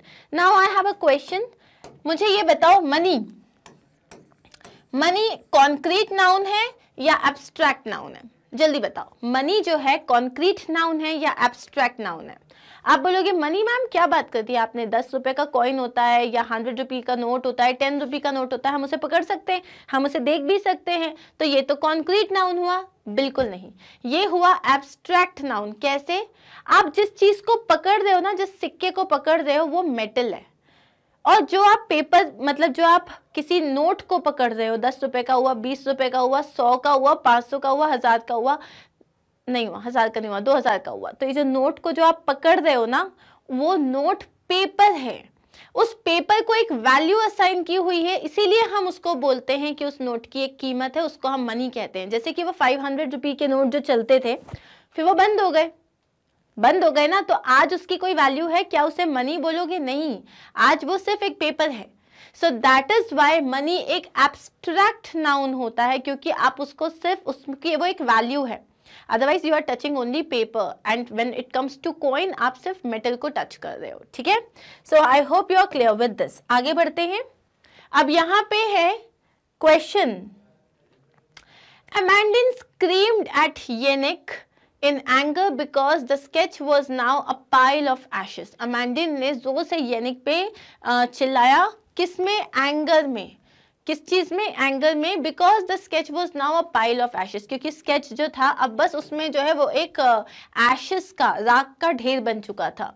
The famous man drew on the tablecloth which was made up of paper, which was made up of paper. अब यहाँ पे material noun, paper, silk, glass, sand, इन सारी चीजों से आप कुछ ना कुछ बनाते हो, इसे मटेरियल नाउन कहते हैं।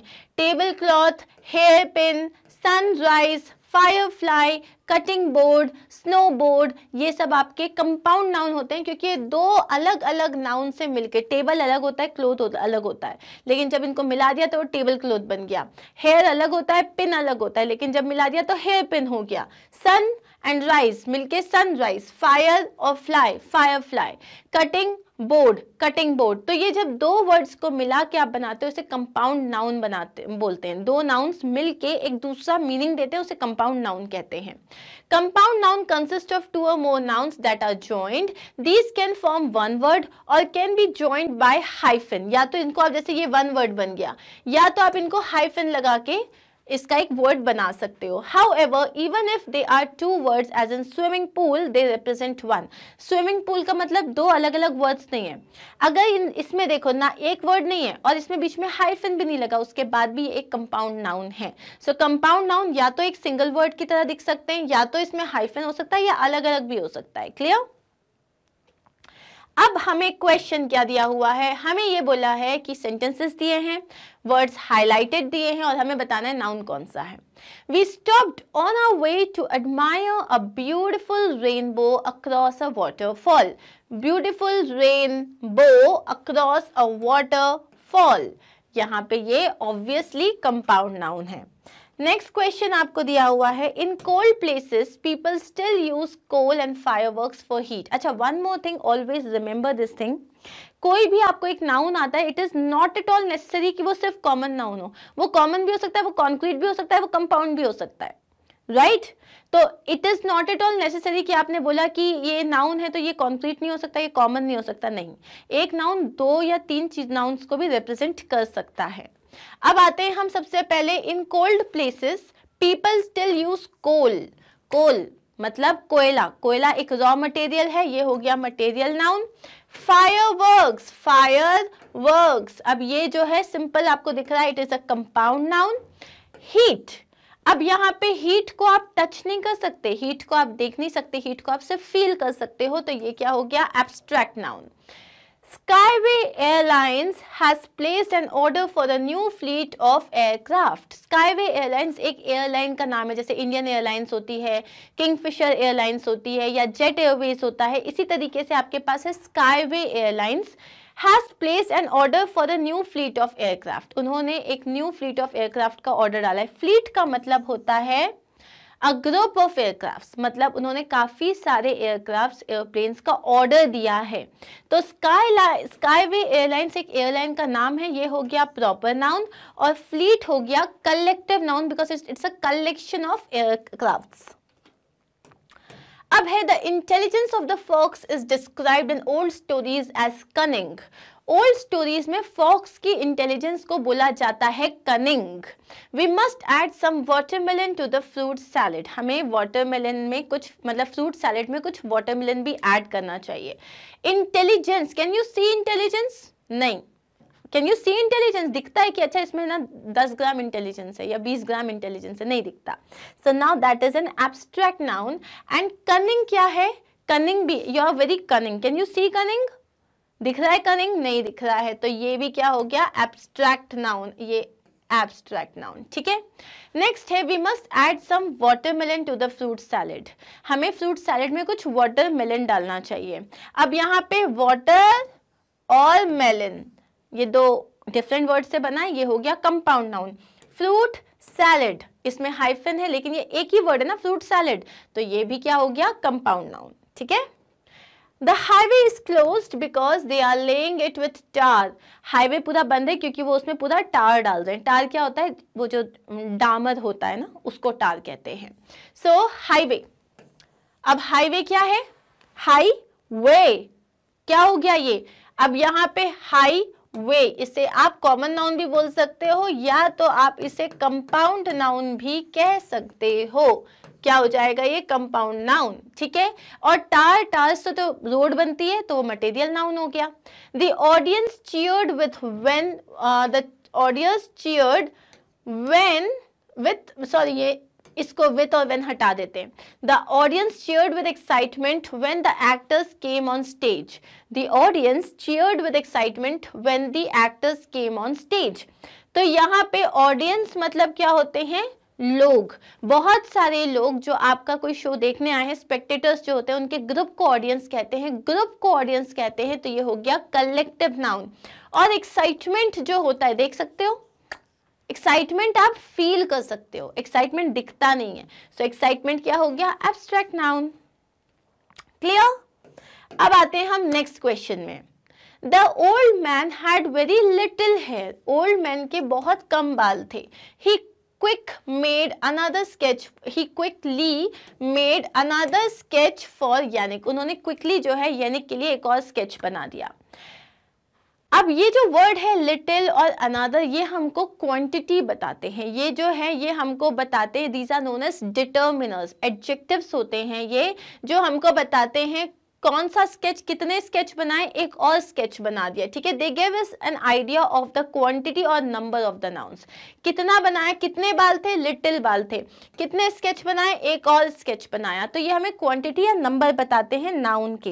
बेसिकली ये क्या होते हैं, ये एडजेक्टिव्स होते हैं जिन्हें हम डिटर्मिनर्स कहते हैं जब हम बात करते हैं स्पेशली क्वांटिटीज की, नंबर्स की, ठीक है। एक होता है सबसे पहले singular countable noun. Singular countable noun जैसे कि होता है a banana, a tree, a mountain, तो ये हो गया सिंगुलर है और काउंटेबल है।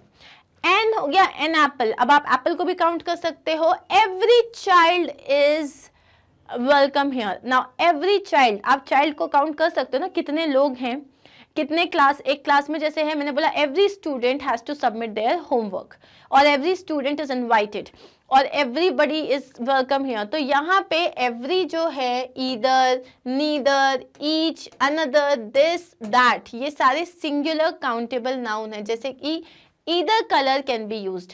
आपने मैम से पूछा, ma'am shall I use pink और रेड, मैम ने बोला either colour can be use, मतलब दोनों में से कोई भी कलर यूज हो सकता है।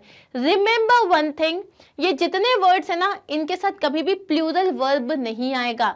Either, neither, each, another, this, that, इन सब के साथ हमेशा सिंगुलर वर्ब ही आएगा, जैसे कि either colour, another bag, each person. अब है सिंगुलर अनकाउंटेबल नाउन। यहाँ तो वो चीजें थी जिन्हें आप काउंट कर सकते हो। अनकाउंटेबल में आता है much, a little, little, less, this, that.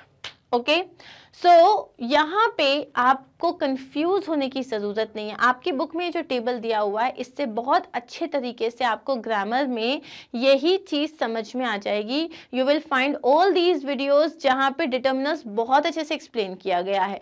So may be अगर आपको ये टेबल थोड़ा भी कंफ्यूजिंग लग रहा है, so you can go and check out the videos which are based on determiners, ठीक है। अ लिटिल, ये जो लिटिल, लेस, मोर, मच, इनमें जो डिफरेंस होता है, क्या डिफरेंस होता है, वो आपको बहुत अच्छे से वहां एक्सप्लेन किया गया है। लिटिल जो है अनकाउंटेबल नाउन के लिए हम यूज करते हैं, लेकिन जैसे कि लिटिल मिल्क, आप मिल्क को काउंट नहीं कर सकते, मिल्क को सिर्फ मेजर कर सकते हो। Little oil, you know you should put a little oil in your hair, तो यहाँ पे लिटिल ऑयल इसलिए क्योंकि ऑयल को भी आप काउंट नहीं कर सकते, उसे सिर्फ मेजर कर सकते हो। So little care, less confidence, much weight. Plural countable noun में कौन कौन से आते हैं? Many, many students, both students, a few, few, several, these, those, you know, etcetera. Both, post, pots, few plants, two leaves. और uncountable plural में कौन कौन से आते हैं? Some, you know, I want some sugar. अब शुगर को आप काउंट नहीं कर सकते, लेकिन प्लूरल है तो हम बोलते हैं some sugar. You know, any buckets, enough, the, no, which, my, your, etcetera. So ये सारे हो जाते हैं आपके डिटर्मिनर्स। अब करना क्या है आपको? यहाँ पे आपके पास क्वेश्चंस हैं, राइट डिटर्मिनर यूज करना है। There was not dash time to complete the test paper. सबसे पहले नाउन क्या है आपका? नाउन है टाइम। ओके, जो डिटर्मिनर जो है, जो आपके नाउन को मॉडिफाई कर रहा है, वो ये नाउन को मॉडिफाई करेगा। टाइम काउंटेबल होता है, अनकाउंटेबल होता है। टाइम अनकाउंटेबल होता है, आप या काउंटेबल होता है। There was not any time, there was not enough time. क्या बोलोगे आप? हम बोलेंगे there was not enough time. अब अगर हम पीछे चलें, तो यहाँ पे इनफ कहाँ पे आ रहा है? अनकाउंटेबल में। टाइम जो है एब्स्ट्रैक्ट नाउन होता है। टाइम को आप घंटे गिनते हो, आप मिनट्स गिनते हो, लेकिन टाइम जो है ये अनकाउंटेबल होता है। ठीक है, तो हम यहाँ पे क्या लिखेंगे, there was not enough time to complete the test paper. Test paper को कंप्लीट करने के लिए इनफ टाइम नहीं था। और आप ये भी बोल सकते हो, there was not any time, I did not have any time to do this, मेरे पास बिल्कुल टाइम नहीं था। तो ये दोनों में यूज हो सकता है। ठीक है, we have received dash replies, हमें बहुत सारे रिप्लाई मिले। अब मुझे एक रिप्लाई मिला, 2 रिप्लाई मिला, 3 रिप्लाई मिला, काउंट हो सकता है? यस, काउंट हो सकता है। और ये प्लूरल है, बहुत सारे रिप्लाईज हैं, तो हम सेवरल यूज करेंगे। मच होता है अनकाउंटेबल में यूज, तो हम उसे यहाँ यूज नहीं करेंगे। Dash people understand the importance, कुछ ही लोगों को इम्पोर्टेंस समझ में आती है। सो यहाँ पे भी पीपल जो है काउंटेबल नाउन होता है, आप बिल्कुल काउंट कर सकते हो कितने लोग खड़े हैं आपके सामने। सो यहाँ पे भी मच नहीं आएगा। फ्यू का मतलब होता है बहुत कम लोग होते हैं जिनको जो है इम्पोर्टेंस समझ में आती है। There are not some buttons on the shirt, अब यहाँ पे बोल रहा, यहाँ पे जो एनी है और सम है दोनों सही हो सकता है। इस शर्ट पे कोई भी बटन नहीं है, there are not any buttons on the shirt, और there are not some buttons on this shirt. अब यहाँ पे सम जो होता है वो यूज होता है प्लूरल में, अगर हम यूज कर रहे हैं, there are not some buttons. अब यहाँ पे देखो, सम यूज होता है अनकाउंटेबल के लिए। सम किसके लिए यूज होता है? अनकाउंटेबल के लिए। लेकिन क्या सम जो है, क्या आप बटन्स को काउंट नहीं कर सकते? क्या आप बटन्स को काउंट नहीं कर सकते? आप बटन्स को काउंट कर सकते हो, तो हम यहाँ सम नहीं लिखेंगे, हम यहाँ लिखेंगे there are not any buttons on this shirt. इस शर्ट पे तो बिल्कुल कोई भी बटन नहीं है, क्योंकि हम बटन को काउंट कर सकते हैं। अंडरस्टूड? रीजन समझ में आया? आगे बढ़ते हैं। If we lose weight there is dash pressure on the back of the knees, अगर जो है आप अपना वेट लूज करोगे तो आपके नीज पे कम प्रेशर आएगा। सो अब लिटिल और लेस, अब इसमें यहाँ पे बताओ क्या ये सही है या गलत है? लिटिल प्रेशर आना चाहिए या लेस? प्रेशर को आप मेजर कर सकते हो लेकिन काउंट नहीं कर सकते। अब यहाँ देखो, लिटिल और लेस ये सब आते हैं अनकाउंटेबल में, लेकिन लिटिल और लेस में डिफरेंस क्या होता है? यहाँ पे लेस मतलब कम, लिटिल मतलब बहुत कम। मतलब लेस अपन यूज करते हैं जब अपन दो चीजों को कंपेयर कर रहे हैं। ठीक है, सो अगर हम वेट लूज कर लेते हैं, there is dash pressure on the back of knees. So यहाँ पे आप एक तरीके से कंपैरिजन कर रहे हो कि पहले कितना प्रेशर था, अब कितना प्रेशर है, तो आप बोलोगे there is less pressure on the back of knees, there is less pressure. Understood this much? Clear? यहाँ एक तरीके से आप पहले की कंडीशन और अभी की कंडीशन में कंपैरिजन कर रहे हो। अब next question is, find single words from the text which mean the same as these. So text में आपके पास कुछ वर्ड्स हैं जिनका सेम मीनिंग है जैसा यहाँ पे दिया हुआ है, हमें सिर्फ देखना है, तो फटाफट देख लेते हैं। आप जब किसी को बहुत जोर से नॉइजीली कर्स कर रहे हो, उसको मतलब क्रश कर रहे हो, this is not curse, this is crushed, CRUSHED, crushed noisily, जैसे ऐसे करके पेपर को क्रश कर दिया, इसको बोलते हैं स्क्रंच करना। क्या बोलते हैं? स्क्रंच करना। There the small amounts of parts that remains of something when most of it has been destroyed। तो जब कोई चीज जो है खराब हो जाती है, जो थोड़ा बहुत उसका पार्ट बचता है, उसको हम बोलते हैं रेमिनेंस। क्या बोलते हैं? रेमिनेंस मतलब remains of that particular thing. Walking while talking, taking long firm steps. अब यहाँ पे क्या बोल रहे हैं कि बड़े बड़े स्टेप्स लेके जो वॉक करने को अपन बोलते हैं स्ट्राइडिंग, यू नो, स्ट्राइड करना। Said something in a quiet voice such the words were not clear। किसी ने कोई इतनी धीरे बात कही कि आपको सही से समझ में नहीं आया, इसे बोलते हैं मम्बल करना। क्या बोलते हैं? मम्बल करना। फ्राइटनिंग इन अपीयरेंस, किसी को जिसको देखने में ही डर लग रहा हो, थ्रेटनिंग। क्या वर्ड हो जाएगा वो? थ्रेटनिंग। नेक्स्ट है always look on the bright side, right side नहीं, bright side। so always look on the bright side said uncle Bruno। uncle Bruno ने क्या कहा? हमेशा bright side की तरफ देखो। So look on the bright side ये एक ईडियम है जिसका मतलब ये होता है कि किसी बैड सिचुएशन में भी जो है आप पॉजिटिव चीजें निकालने की कोशिश करो। ईडियम्स जो होते हैं they are fixed expressions with meanings that are not easy to guess from their separate words though the context or situation usually helps। अब idioms basically क्या होते हैं? idioms जो होते हैं group of words होते हैं जिनका literal meaning नहीं होता। जैसे अगर मैंने बोला that he is sick as a dog, sick as a dog, एकदम डॉग की तरह सिक है, तो इट्स नॉट लाइक कि डॉग की तरह सिक है। या if I am saying it's raining cats and dogs, so इसका मतलब ये नहीं है कि ऊपर से कैट्स और डॉग्स टपक रहे हैं। इसका मतलब ये होता है कि बहुत जोर से बारिश हो रही है। इफ आई से let's call it a day, let's call it a day, so let's call it a day का मतलब ये नहीं होता चलो आज को दिन कहते हैं। इसका मतलब होता है हम जो भी मीटिंग कर रहे हैं, जो भी डिस्कशन कर रहे हैं, उसको खत्म करते हैं और घर जाते हैं। सो इन्हें ईडियम्स कहते हैं जिनका लिटरल मीनिंग नहीं होता, मतलब वर्ड टू वर्ड अगर आप मीनिंग देखोगे तो आपको समझ नहीं आएगा।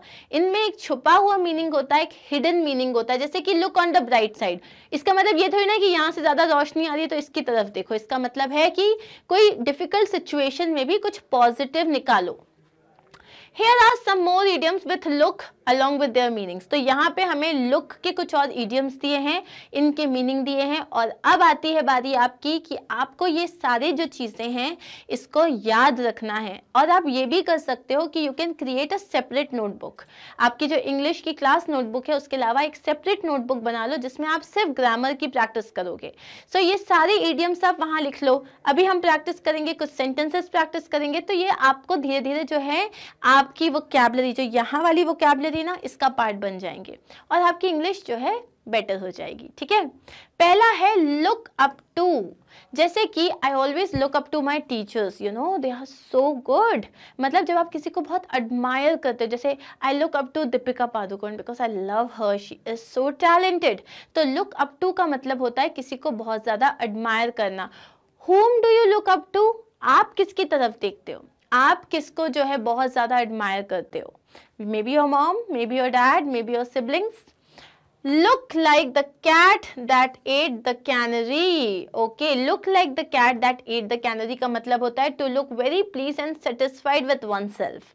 जैसे suppose you have done something good, okay, you have done, होता है ना कभी कभी, जैसे आपने कोई अच्छा काम किया या टीचर ने आपको बड़ा अप्रिशिएट किया, तो हम घर कैसे जाते हैं? एकदम with a like smile on our face और एकदम जो broad chest, हम ऐसे जाते हैं जैसे कि आज तो हमने तीर मार लिया है।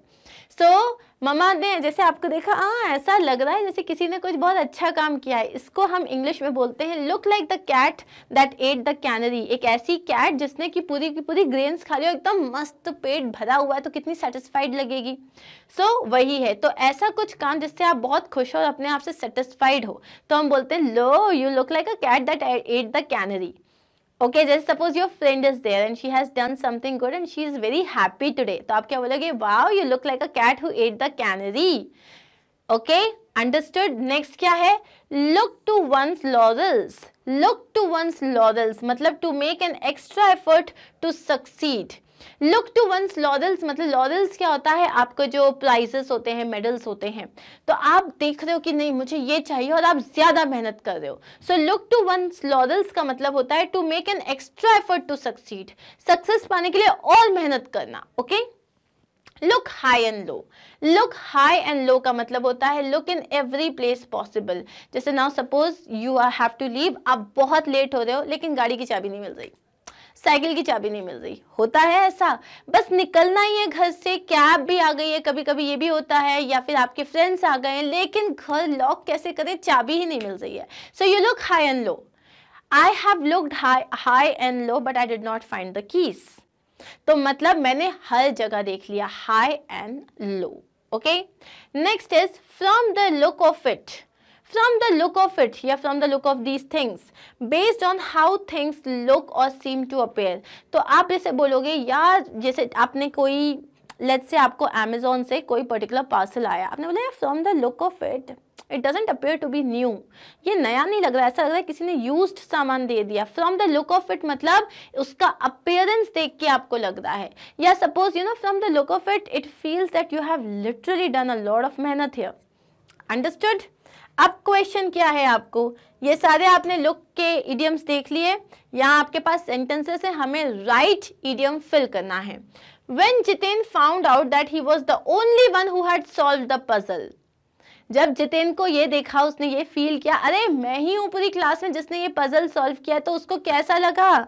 Like the cat who that ate the canary, एकदम अपने आप से fully satisfied. The supplies haven't arrived yet and the workmen are away for the weekend. Supplies अभी तक आई नहीं है और workmen जो है वो weekend पे है नहीं। Dash we will be able to finish painting house only next week. तो अब ये जो सामान है, जो मतलब जो सिचुएशन, उसे देख के क्या लग रहा है कि अगले वीक तक हमारे घर का पेंटिंग खत्म नहीं होगा। सो हम यहाँ बोल देंगे by the look of it or from the look of it we will be able to finish painting house only next week. Next है I could not find the book even though I dash for it. मुझे book नहीं मिली, मैंने हर जगह देख लिया। हर जगह देखने को क्या बोलेंगे? high and low. So I look high and low for it. I could not find the book even though I look नहीं होगा, ये looked होगा। I looked high and low for it. As the participants in this year's dance auditions are all very good. जितने भी participants हैं वो सब बहुत अच्छे हैं इस साल में डांस कंपटीशन में। I will have to look to my laurels.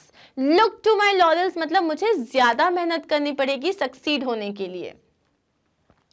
I think Hima Das and Deepa Karmakar have achieved such great things as sportswomen.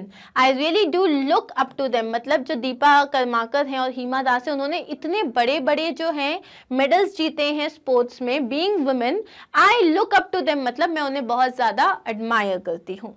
Okay, अब फाइनल क्वेश्चन क्या है राइटिंग पार्ट में? There is a picture of a mountain that overlooks the village of province. अब आपको ये picture दिख रही है यहाँ पे। So this is a picture of a mountain जो प्रोविंस का है, और हमको इस पिक्चर को देख के अब क्या करना है देख लेते हैं। So यहाँ पे Cézanne was so inspired by the view of this mountain that he painted it 87 times. अब जब हम फेमस पेंटर Cézanne की बात करें, Cézanne ने इस माउंटेन को देखा और वो इस माउंटेन को देख के इतने ज़्यादा इम्प्रेस हुए कि उन्होंने इसी माउंटेन को 87 टाइम्स पेंट किया from different positions and in different angles. तो उन्होंने अलग अलग पोजिशन से इस माउंटेन को 87 टाइम्स पेंट किया। While his studio had a grand window which offered him a view of his beloved mountain. तो उनका जो स्टूडियो था वहाँ पे एक बहुत बड़ी विंडो थी जहाँ से पूरा पहाड़ दिखता था। He often took great pains to walk up a hill with his easel to paint it because he found it very inspiring. तो उनके स्टूडियो से दिखता था ये पूरा माउंटेन, लेकिन उसके बाद भी कभी कभी वो बहुत सारे पेन लेके, अपना easel लेके पूरा जो है वो जाते थे, पहाड़ पे चढ़ते थे, आसपास में कहीं जाते थे जहां से उन्हें और अलग व्यू मिले और वो अपने इस बिलवेड माउंटेन को पेंट कर सकें। Now imagine that you are Yannick. अब मानो कि तुम यानिक हो। Uncle Bruno takes you on a walk through Provence to the place that inspired Cézanne to paint. Uncle Bruno तुम्हें वहां पे लेके जाते हैं जहां से तुम्हें ये पहाड़ दिखता है और जहां पे Cézanne इतना ज्यादा इंस्पायर हो गए थे कि उन्होंने इस माउंटेन को पेंट किया था। At one point in the walk you are taken to see this mountain. और यहाँ पे at one point in the walk you are taken to see this mountain मतलब आप वॉक कर रहे हो एंड फाइनली आप इस माउंटेन को देखते हो। Describe what you saw, how you felt and when you saw the mountain that inspired Cézanne to paint. अब आपको एक छोटा सा पैराग्राफ लिखना है जिसमें आपको ये बताना है जिस माउंटेन को देख के Cézanne ने 87 टाइम्स पेंट किया। जब आपने उस माउंटेन को देखा आप बहुत इंस्पायर हुए उसको देख के, क्या आपने फील किया वो आपको लिखना है। So let's start with a paragraph. Uncle Bruno and I went for another walk. Uncle Bruno और मैं वॉक पे गए। The evening was pleasant with freshness of flowers and earth. और वो जो इवनिंग थी वो बहुत ही ज़्यादा प्लेजेंट थी, फूलों की खुशबू आ रही थी, मिट्टी की खुशबू आ रही थी। Uncle took me through Provence to places that inspired Cézanne to paint. Uncle मुझे प्रोवेंस के थ्रू लेके गए वो सारी जगह पे जहाँ पे Cézanne ने पेंटिंग करना, मतलब Cézanne जो है पेंटिंग के लिए इंस्पायर हुए थे। At one point in the walk we saw a sight that took my breath away. तो जब हम लोग जा रहे थे एक जगह हम रुके और हमने एक ऐसा नज़ारा देखा जिसने मतलब मेरे होश उड़ा दिए। It took my breath away. It was mesmerizing. The snow-clad mountains appeared majestic, surrounded by different ranges and forests. मतलब ये बहुत ही अद्भुत नज़ारा था जो snow-clad mountains मतलब जिस mountain में पूरा snow हो जाता है तो white color का दिखता है ना, तो जो snow-clad mountains थे, they appeared majestic, वो इतने majestic लग रहे थे, surrounded by different ranges, और वहाँ पे इतनी सारे पहाड़ थे और forest था. It was an amalgamation of different hues put together to make the most beautiful scenery. So यहाँ पे ऐसा लग रहा था कि एक बहुत सारे कलर्स का मिक्स है, blue colour, white colour, dark blue, light green, yellow, हर तरीके के कलर्स जो थे, ऐसा लग रहा था डिफरेंट. अमालगमेशन का मतलब क्या होता है? मिक्स. यूज का मतलब क्या होता है? Colours. So it was like an amalgamation of different hues put together to make the most beautiful scenery.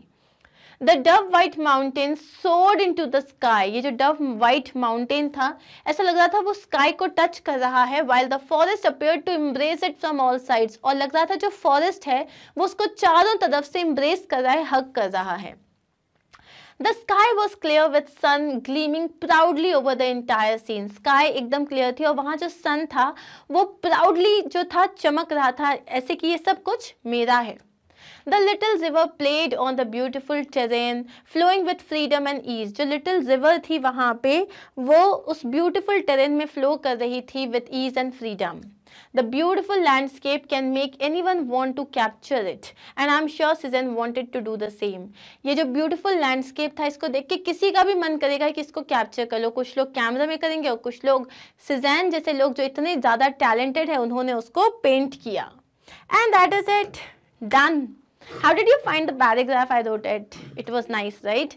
So when you are writing these paragraphs, try to be extremely expressive. कोशिश करो कि आपको उसको देख के metaphors use करो, similes use करो, personification use करो, basically figures of speech use करो. Writing skills को अगर आप better करना चाहते हो तो remember flat writing किसी को अच्छी नहीं लगती. Writing में थोड़ा सा spice होना चाहिए, जिसको हम बोलते हैं figure of speech.